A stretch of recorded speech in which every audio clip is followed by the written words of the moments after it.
ነብዩ ሙሐመድን ሰለላሁ ዐለይሂ ወሰለም አብዛኛው መልእክት በጅብሪል አማካኝነት አስተላልፎላቸው አንዱ መልእክት ግን በቀጥታ ራሱ ነገራቸው። ምንድነው እሱ? ምንድነው? ሰላት ነው። ስለዚህ ክስተት እናንሳ። ለምን በዘመናችን ምን ጭቅጭቅ ተነስቷል? አላህ ከአርሽ በላይ መሆኑን የሚክዱ ሰዎች መጥተዋል አልመጡም? መጥተዋል አልመጡም? መጥተዋል። እነሱ እየሄዱ ያለው የማንን መንገድ ነው? የፊርዓውንን መንገድ ነው። ሙሳ አለይሂ ሰላም አላህ ከሰማያት በላይ ከአርሽ በላይ መሆኑን ሲናገሩ ፊርዓውን ምን አለ? ያ ሃማኑ፣ ሃማን ማለት የፊርዓውን ዋና ረዳቱ ነው። ጨቋኝ ከሆኑ መጥፎ ከሆኑ ሰዎች ውስጥ ነው። ፊርዓውን ምን አለው? ሃማን ሆይ ከፍ ያለ ሰገነትን ገንባልኝ አለው። ምን እንዲያደርግለት? አጠሊኡ ኢላ ኢላሂ ሙሳ፣ ወደ ሙሳ ጌታ ከፍ ብዬ እወጣ ዘንድ አለ። ከዚህ ምን ትይዛላችሁ? ሙሳ ምን ስለነገሩት ነው እሱ ከፍታን ቦታ ስሩልኝ የሙሳን ጌታ ሊየው ያለው? ምን ይመስላችኋል እናንተ ስታስቡት? ሙሳ አላህ ከአርሽ በላይ መሆኑን ስለነገሩት ነው አይደል? እሱ ሊያስተባብል እስቲ እውነት ነው ወይ ከፍ ያለ ሰገነት ስራልኝ ያለው?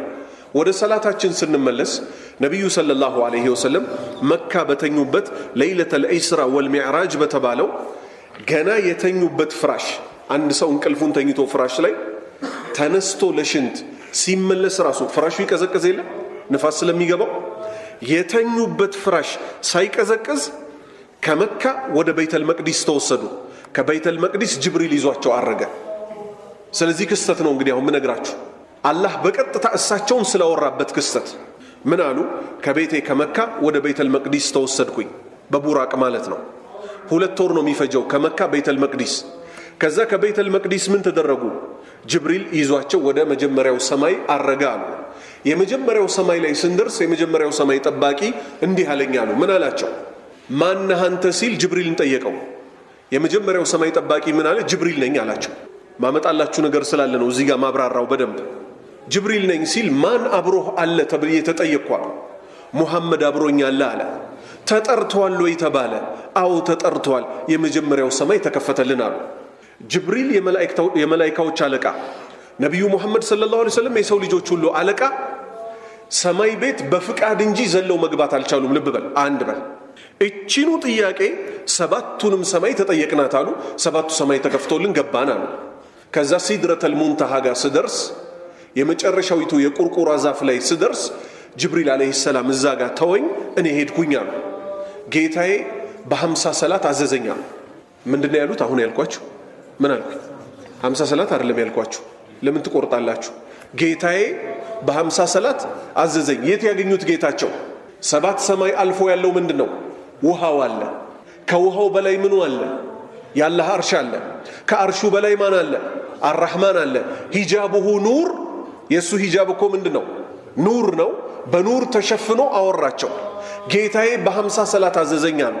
50ውን ተቀብለው ከ7ኛው ሲወርዱ 6 ደረሱ። ሲወርዱ ማን አገኙ? ሙሳን አገኙ።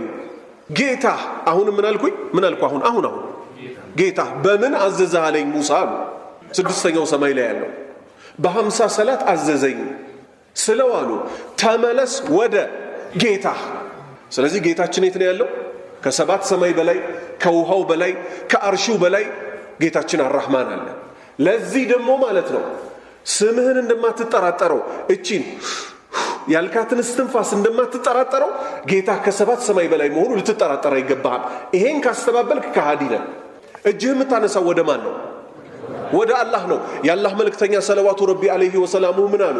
አንድ ባሪያ እጁን ወደ አላህ አያነሳም አሉ። አረብኛው ራሱ ሲተረጎም እንደዚህ ተብሎ ነው የሚተረጎመው። ምክንያቱም እጃችንን ወዴት ነው የምናነሳው ሲጨንቀን? ወደ አላህ። አይናችንን እንዲህ እንኳን ባንል ልባችን ወዴት ነው የሚያስበው? ከሰማያት በላይ ወዳለው ጌታችን አይደለ? አላህ እኮ ሀፍረተኛ ነው። እቺን እጅ ባዶ እጇን መመለሳል ወደሱ ነው የተጠራችው። አሁን ሀገራችን ላይ ወዳሉ የሽርክ መንዙማዎች ስመልሳችሁ ነብዩ ሰለላሁ ዐለይሂ ወሰለም እና ጅብሪል እንኳን 7 ሰማይ አቋርጠው ለመሄድ በእያንዳንዱ ሰማይ ምን ተጠየቁ? ማነህ አንተ እየተባሉ በእያንዳንዱ ሰማይ ጠባቂ አይደለም?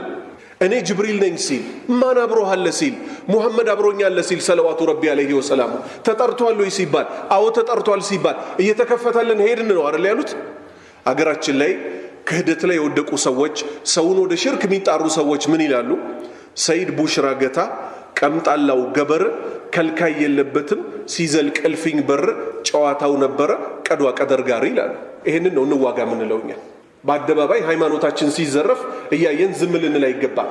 አማርኛ ነው ግን በአማርኛ ልተርጉምላችሁ። ለምን በብዛት ድቤ ሲመታ አላሁመ ሰሊ ተብሎ ሲጀመር ሰው ከዛ በኋላ ምንድነው የሚመጣ የሚለውን አያውቀውም። ዝም ብሎ መርዙ መጋት ነው። ልተርጉሙ አይደል አማርኛውን በአማርኛ። ሰይድ ቡሽራ ገታ ማለት ወሎ ላይ ያለ የገታው ሸህ የሚሉት የሞተ ሰው አለ፣ ቡሽራ ይባላል። ሼህ ኢብራሂም ይሉታል። ቀምጣላው ገበረ ከልካይ እኮ የለበትም አሉ። ማን? ቡሽራ። ሲዘልቅ እልፍኝ በር ሰማይን አቋርጦ ሲሄድ እኮ እሱ የሚከለክለው የለም ተባለ። ጅብሪልና የመላእክቶች አለቃ ነብዩ መሐመድ የሰው ልጆች አለቃ ግን ሰለዋቱ ረቢ አለይሂ ወሰላሙ ሲጠየቁ ነበር አልነበረም ወንድሞቼ? እና ይሄ ሰውዬ ከነሱ ይበልጣል? ተመልከቱ ውሸት። ከዛስ ጨዋታው ነበረ ቀዷ ቀደር ጋር ለውህል መህፉዝ አይቶ ነበር ሲናገር። ማን? ቡሽራ የተባለው ሰውዬ ለውህል መህፉዝ ማንም የማይቀርበው አላህ ብቻ የሚያውቀው መጽሐፍ የኔ ያንተ የሁላችንም ቀደር የተጻፈበትን እሱን እኮ አይቶ ነበር የሚናገረው። የከሽፍ መነጽር አይኑ ላይ ነበረ እየተባለ እንደ አይነት ክህደት ይነገራል። ከባድ ጥንቃቄ ያስፈልጋል። አሁን ከፊታችን ያለው ሰዎች መውሊድ እያሉ የሚንገበገቡለት ወራት ነው አይደለም? ስለዚህ እኛ ምን ልንጠነቀቅ ይገባል? በመውሊድ ትክክለኛው እስልምና አይደለም ያለችው። ለምን ሰዎች ነብዩን እንወዳለን በሚል ስም ድንበር ያልፋሉ አያልፉ? እንደታየው ይሄው ቪዲዮ አለ ዛሬ ለቀኩት ፌስቡክ ላይ ቴሌግራም ላይ ይደርሳቸዋል። ምን ያሉበት? እዚህ ቦታ ሄደን አሉ። የመውሊድ ቦታ ነው፣ ቪዲዮ ነው። ልብ በል። ድምጽ ቢሆን ተቀናብሮባቸው ነው ትላለ። ወደ 500,000 ሰው ይሰበሰባል ይላሉ። ጤና ስጡን እንላለን፣ ጤና ይሰጡናል ይላል።